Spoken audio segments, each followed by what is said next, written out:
Everybody, कैसे हो आप सब? मैं ठीक हूँ। तो आज 16 नवंबर है और कल मेरी रेडिएशन हुई थी 15 नवंबर। 12वीं रेडिएशन थी वो। आज क्योंकि सैटरडे है तो छुट्टी थी और कल भी छुट्टी है तो आराम है। कल भी प्रोसेस नॉर्मल हो गया था, गई और कल विदाउट इमेजिंग था तो और क्विक हो गया, अराउंड 5 to 6 मिनट्स में हो गया था। और मैंने डॉक्टर से पूछ भी लिया था, मैंने आपको कहा था ना कि मेरे यहाँ पे थोड़े से दाने जैसे आ गए हैं, तो वो भी मैंने पूछ लिया था डॉक्टर से। और वो भी उन्होंने बोला कि रेडिएशन से होता है, बस लूज़ क्लोथ्स पहनो, बॉडी हगिंग कुछ भी मत रखो और प्रोटीन खाओ। उनका मेन फोकस सिर्फ प्रोटीन पे रहता है कि प्रोटीन खाते रहो खाते रहो खाते रहो। इतना अब बहुत हैवी सा लगता है, अच्छा नहीं लगता है प्रोटीन खाना, क्योंकि वही एक चीज़ है, दाल, पल्सेस, लेग्यूम्स और पनीर, और बस ये खा खा के ना ऐसा लगता है बोर हो गए हैं। और क्योंकि ये मैं पिछले 6-7 महीनों से यही खा रही हूँ ना, तो नहीं होती है इच्छा बिल्कुल भी खाने की, पर खाना तो है ही है। और नहीं तो डॉक्टर ने बोला था कि अगर मेरा WBC लो हो जाएगा तो फिर रेडिएशन पॉज करनी पड़ेगी। और हाँ, WBC से ध्यान आया, आज मेरा इंजेक्शन लगा था WBC का, तो उस वजह से हुआ है या किस वजह से आई डोंट नो, बट आज पूरे दिन भर I was very very tired. आपको मेरी शक्ल से भी दिख रहा होगा, आज बहुत ज़्यादा थकान सी लग रही है, बिल्कुल भी अच्छा नहीं लग रहा है। दिन में सो गई थी 2 घंटे करीब और फिर भी उठ के बिल्कुल एनर्जेटिक नहीं फील हो रहा है। अभी भी बहुत वीकनेस लग रही है, जॉइंट पेन जो होते हैं वो होते ही हैं, ये वाला पेन है, ये इधर बर्निंग सेंसेशन है, और मतलब बस इस तरह की चीज़ें जो रोज़ होती है वो हो ही रही है।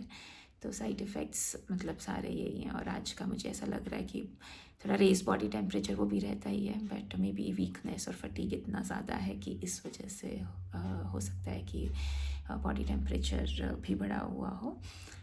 ये एक्सरसाइजेस की बात तो मेरी रेगुलर जो चलती है वो सारी जॉइंट्स एक्सरसाइजेस, वॉकिंग पे जाती हूँ तो वो करती हूँ। कल हाउएवर कल नहीं कर पाई थी मैं इतना, और आज गई थी वॉक पे, थोड़ी बहुत एक्सरसाइज भी करी, और तो ये रेगुलर करती हूँ। बट जैसा एवरीडे नहीं हो पाता है, बट देन हफ्ते में आप समझ लीजिए कि 5 बार तो कर ही लेती हूँ, ऐसा है।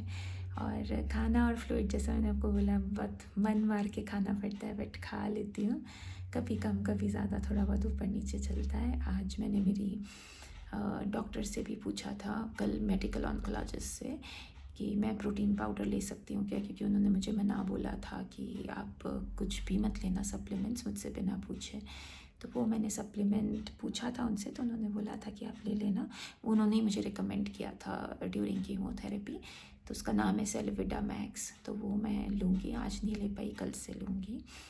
और आज एक और नई चीज़ हुई, तो नेल्स आपको पता ही है कैसे ख़राब से हो जाते हैं, और पैर के जो हैं सारे टो नेल्स, तो वो क्या सब नेल बेड से उठ गए हैं, ऊपर हो गए हैं।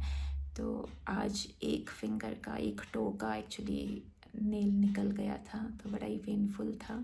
अभी सारे ही है, तो मुझे लग रहा है बिग टो का जब निकलेगा, क्योंकि वो भी बिल्कुल उठा हुआ है और ऐसा लग रहा है कि कभी भी निकल जाएगा, तो उसका मुझे थोड़ा सा डर है।